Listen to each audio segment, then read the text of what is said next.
টেকনাফে টয়লেটে মিলল বিপুল পরিমাণ ইয়াবা, গ্রেফতার 2। কক্সবাজারের টেকনাফ থেকে বিশেষ প্রতিনিধি মোহাম্মদ শহীদুল্লাহর পাঠানো তথ্য ভিডিও চিত্রে বিস্তারিত।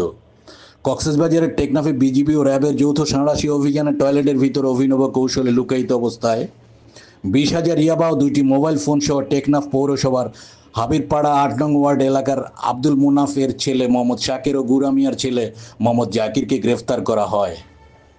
রবিবার 2রা নভেম্বর সকালে টেকনাফ ব্যাটালিয়ন 2 বিজিবির অধিনায়ক লেফটেন্যান্ট কর্নেল আশিকুর রহমানের তথ্য নিশ্চিত করেন। বিজিবি বলেন, গোয়েন্দা সূত্রে জানা যায় যে মিয়ানমার থেকে আবার একটি বড় চালান পাচার হয়ে টেকনাফ পৌরসভার 8 নং ওয়ার্ডের বড় হাবিরপাড়া এলাকার মোহাম্মদ শাকেরের বসত বাড়িতে লুকিয়ে রাখা হয়েছে। মাদক উদ্ধার ও অপরাধীদের ধরতে টেকনাফ ব্যাটালিয়ন 2 বিজিবি ও র্যাবের একটি যৌথ অভিযানের পরিকল্পনা করা হয়।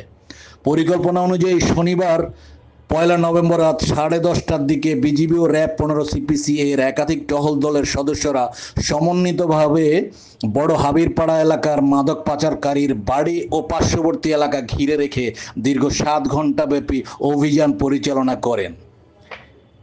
এ সময় ব্যাপক তল্লাশি চালিয়ে মোহাম্মদ শাকেরের বসত বাড়ির দক্ষিণ কোণে সুপারি বাগান সংলগ্ন টয়লেটের ভিতর অভিনব কৌশলে লুকায়িত অবস্থায় 20,000 পিস ইয়াবা ট্যাবলেট উদ্ধার করে মোহাম্মদ শাকের ও আরও একজন মাদক পাচারকারীকে ঘটনাস্থল থেকে আটক করা হয়।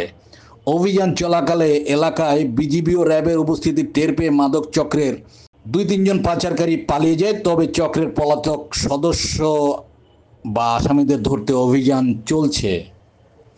ধারাবাহিকভাবে মাদক চোরাচালান দমনে পরিচালিত অভিযান নিয়ে টেকনাফ ব্যাটালিয়নের অধিনায়ক lieutenant colonel Ashikur Rahman PSC জানান, আজকে বিজিবি ও র্যাবের যৌথ অভিযানে অর্জিত সফলতা আবারও প্রমাণ করলো যে মাদকের ভয়াবহ ছোবল থেকে দেশের যুব সমাজকে রক্ষায় আমরা সংকল্পবদ্ধ ও সদা প্রস্তুত। দেশের নিরাপত্তা ও ভবিষ্যৎ প্রজন্মের সুরক্ষার প্রশ্নের জিরো টলারেন্স নীতিতে কোনো আপোষ নয়।